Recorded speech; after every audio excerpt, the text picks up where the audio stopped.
શ્રી મલા ગાંધી ઉચ્ચતર કેળવણી મંડળ સંચાલિત એમ.કે. શાહ લાતીવાલા સાયન્સ કોલેજથી હું assistant professor of physics doctor Anjali M Patel તમને આજે ફીડબેક એમ્પ્લીફાયર વિશે થોડીક માહિતી આપીશું. ફીડબેક એમ્પ્લીફાયર એ આપણી HNGU યુનિવર્સિટીની અંદર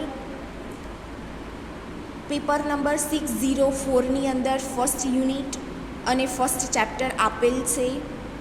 ફીડબેક એમ્પ્લીફાયર પ્રતિપૃષ્ટિ વિવર્ધક. ફીડબેક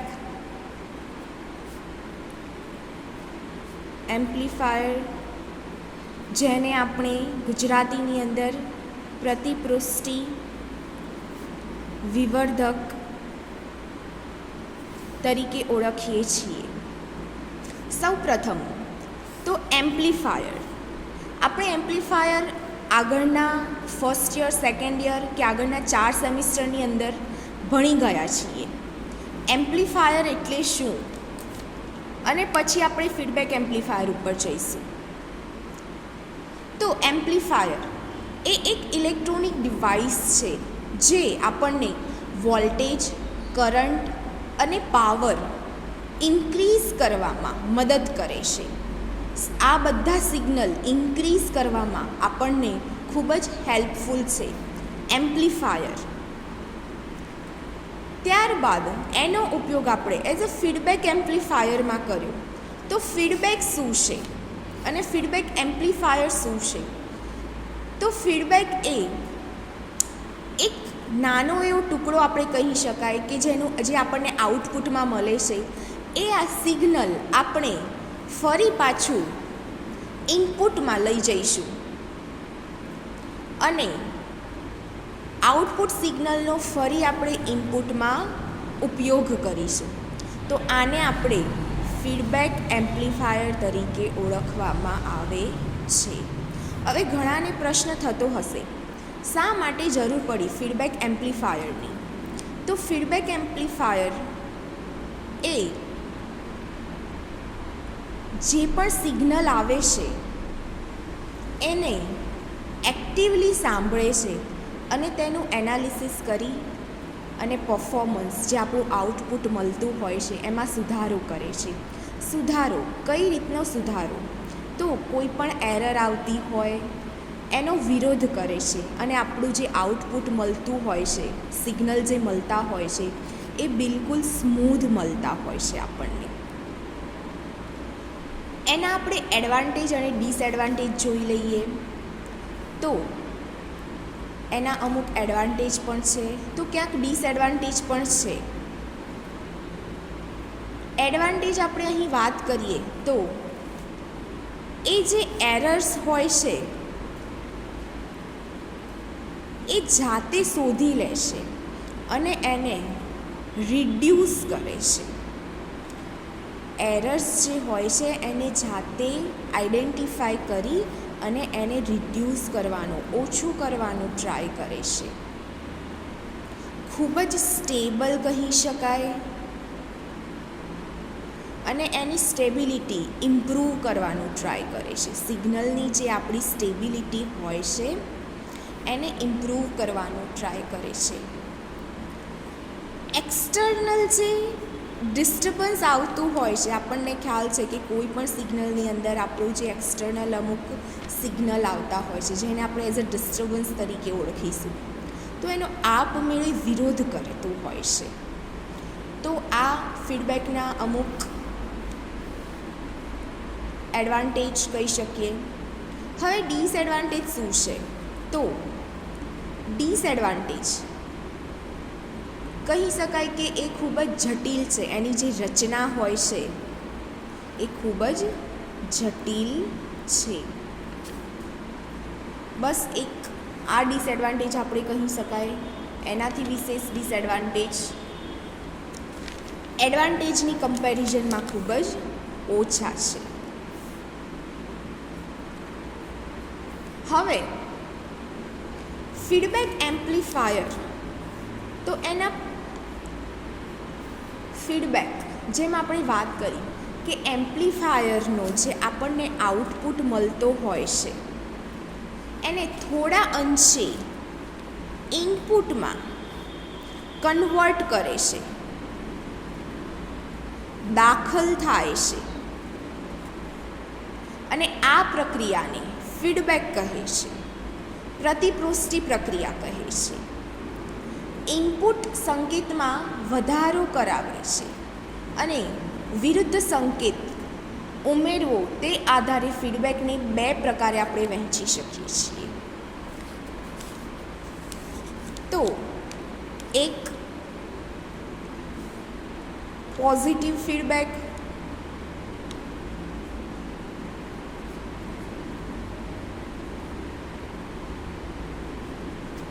અને બીજો છે નેગેટિવ ફીડબેક.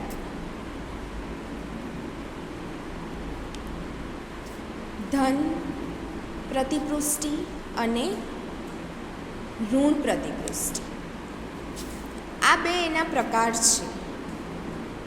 હવે ફર્સ્ટ ઓફ ઓલ આપણે પોઝિટિવ ફીડબેક વિશે થોડી ચર્ચા કરીશું. પોઝિટિવ ફીડબેક શું છે?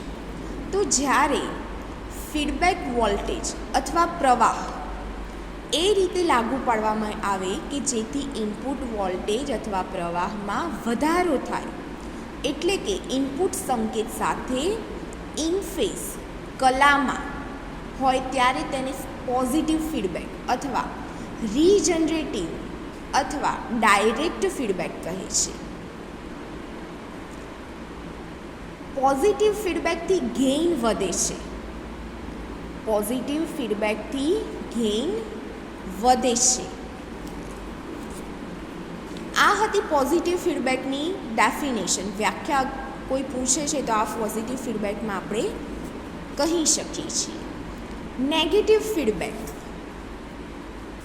તો નેગેટિવ ફીડબેક શું કહેશે? જ્યારે ફીડબેક વોલ્ટેજ અથવા પ્રવાહ એવી રીતે લાગુ પાડવામાં આવે કે જેથી ઇનપુટમાં ઘટાડો થાય, એટલે કે ફીડબેક સંકેત ઇનપુટ સંકેત સાથે આઉટ ઓફ ફેઝ 180 કલા ભેદ ધરાવતું હોય, ત્યારે તેને નેગેટિવ ફીડબેક કહે છે. નેગેટિવ ફીડબેકમાં એમ્પ્લીફાયરનો ગેઇન ઘટે છે, જ્યારે પોઝિટિવ ફીડબેકમાં શું હતું? ગેઇન વધતો હતો. પરંતુ નેગેટિવ ફીડબેકનો ફાયદો એ છે કે વિકૃતિમાં ઘટાડો જોવા મળે છે અને ગેઇનની સ્થિરતા વધે છે. એના ઉપરાંત પ્રસાર પટ્ટી બેન્ડવિથમાં વધારો થાય છે, જેથી આવૃત્તિ પ્રતિભાવ સુધરે છે, અને આથી નેગેટિવ ફીડબેકનો એમ્પ્લીફાયર પરિપથોમાં આપણે સૌથી વધારે મેક્સિમમ ઉપયોગ કરીએ છીએ. હવે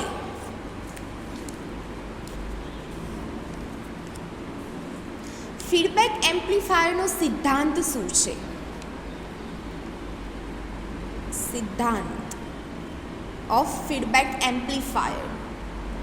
ફીડબેકનો સામાન્યવાદ.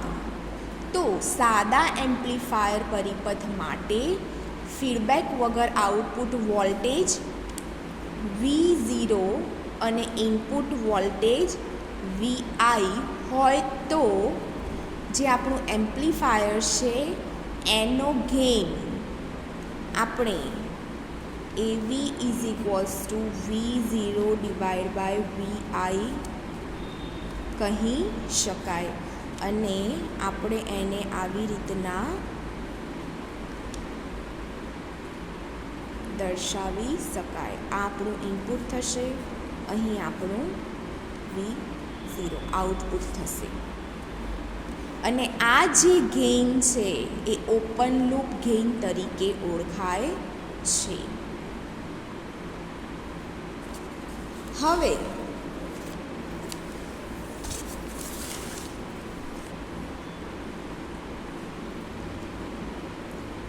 અહીં આપણે ફીડબેક એમ્પ્લીફાયર પરિપથને બે વિભાગમાં વહેંચી શકાય છે. બે વિભાગમાં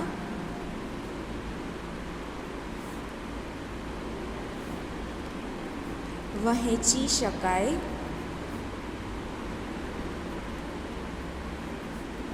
છે. એક છે એમ્પ્લીફાયર પરિપથ. એમ્પ્લીફાયર પરિપથ. જ્યારે બીજો છે ફીડબેક પરિપથ.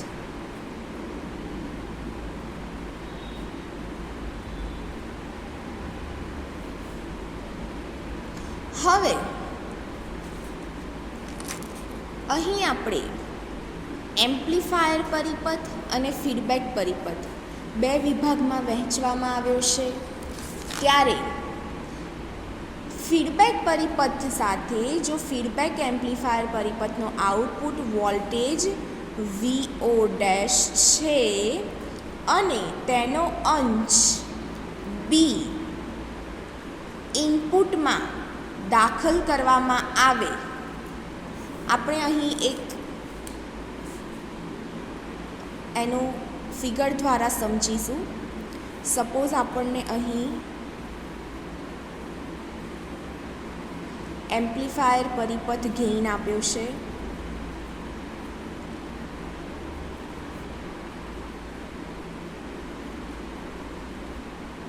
જેને આપણે A થી દર્શાવીએ છીએ. એનો અહીં આપણને ઇનપુટ જે આપણું VI છે અને એને આપણે ફીડબેક સાથે કનેક્ટ કરવામાં આવે છે. તો એની રચના ફીડબેક નેટવર્ક B કહીશું સાથે કનેક્ટ કરવામાં આવે છે. એનું જે આઉટપુટ હશે VO ડેશ એ અહીં ઇનપુટમાં જશે. એ જ પ્રમાણે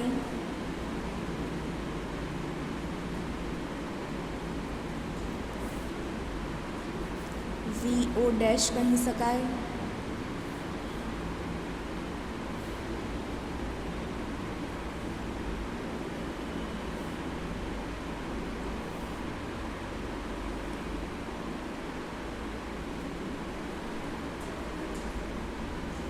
તો અહીં આપણે એને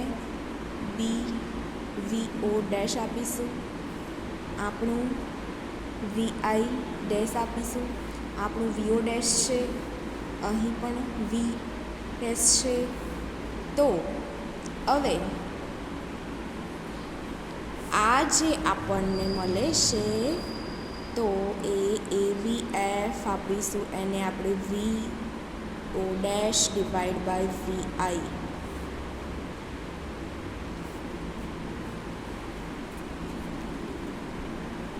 મળશે. હવે જુઓ અહીં આઉટપુટ વોલ્ટેજ VO ડેશ મળે છે અને એનો જે અમુક અંશ છે એ B ઇનપુટમાં દાખલ કરવામાં આવે છે. હવે ઇનપુટનું મૂલ્ય VI plus or minus VI plus or minus BVO dash થશે અને તેના આધારે પોઝિટિવ કે નેગેટિવ ફીડબેક નક્કી થશે. આના આધારે આપણે પોઝિટિવ કે નેગેટિવ ફીડબેક નક્કી કરી શકીશું. અને આ વોલ્ટેજને એમ્પ્લીફાયર પરિપથ એ ઘણા વધારે છે. હવે અહીં આનું આપણે ઇક્વેશન લખીએ તો શું બનશે? Input plus AB VO dash is equals to VO dash. અહીં AVI ને સૂત્ર કરતાં બનાવીએ છીએ તો VO dash minus AB VO dash થશે. એ જ પ્રમાણે AVI is equals to VO ડેશને આપણે કોમન કાઢીએ છીએ તો 1 માઇનસ એ બી થશે અને આપણે અહીં VO dash divide by VI કરીએ છીએ તો એ divide by 1 minus A B થઈ જશે. તો આને આપણે ઇક્વેશન નંબર 2 આપીશું. હવે જુઓ, ઇક્વેશન નંબર 2ની અંદર ફીડબેક સાથેનો પરિપથનો ગેઇન દર્શાવે છે અને એ ડેશ અથવા એએફ વડે દર્શાવાય છે. હવે એએફ અથવા એ ડેશ જે આપણને શું બતાવે છે તો પરિપથનો ગેઇન બતાવે છે is equals to A divide by 1 minus A B થશે, જે આપણને પોઝિટિવ ફીડબેક અને નેગેટિવ ફીડબેક માટે મળતો હોય છે. સપોઝ અહીં નેગેટિવ છે તો એ આપણને નેગેટિવ બતાવે છે, સપોઝ અહીં પોઝિટિવ છે તો એ આપણને પોઝિટિવ ફીડબેક આપે છે. હવે એ બીને આપણે ફીડબેક ફેક્ટર અને બીને આપણે ફીડબેક ગુણોત્તર એટલે કે રેશિયો કહીએ છીએ, તથા જે આપણને છેદમાં 1 પ્લસ એ બી મળે છે, સપોઝ 1 માઇનસ એ બી ને 1 પ્લસ એ બી હોય તો લૂપ ગેઇન અને એ ડેશ એમ્પ્લીફાયરનો ક્લોઝ લૂપ ગેઇન કહેવાય છે. તો અહીં આપણે આ જે એમ્પ્લીફાયર, ફીડબેક એમ્પ્લીફાયર, એના પ્રકાર થોડા ઘણા અંશે સમજ્યા છીએ.